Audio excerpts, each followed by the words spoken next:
मासात ॿियो भले कंहिंखे वणी या न वणी पर वारस खे वणे ई वणी।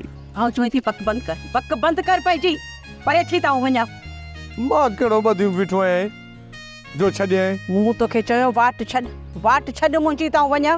ठीकु आहे पर इहो ॿुधाए वारस वीहे जा वञे। बाक़ी तूं हिते घिटीअ में धूड़ पाईंदे छा अञा बीठो हूंदे हा?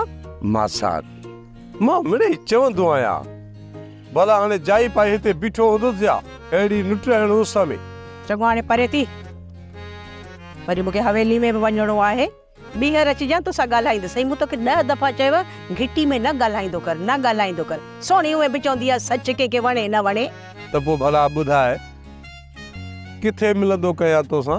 अरे पक बंदि कर सॼो ॾींहुं लॻी पई अथई किथे मिलंदी आहे छो छा लाइ तोसां मिलां?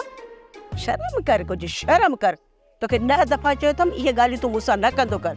आईंदा जो तो मिलण जी कोशिशि कई न अहिड़ियूं मुकूं हणंदी सही जो यादि कंदे हा लॻे त तुंहिंजो मौत मुंहिंजे हथ आहे। मासात ग़लतीअ जी माफ़ी। अकुलदार कुझु अकुलदार अञा आऊं चुप आहियां।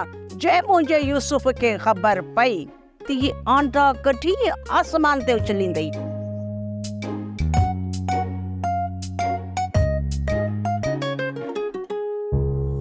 अरे दे त हाल वाल तूं घिटीअ में बीह माण्हुनि खे तंग थो करी ख़ैर त अथई? तूं केरु आहीं? माण्हू आहीं छा? होश त अथई? हा तोखे छा थो लॻे? मूंखे त तूं कारे पाणीअ जो कछो थो लॻी। ख़ामोश बेइज़ती थो करे। भला हिकिड़ी ॻाल्हि त ॿुधाए कॾहिं कछुअ जी बि बेइज़ती थी आहे छा? अरे चुचकी न ॾे चुचकी कयां ई न वञ धक ॼाणे मौला।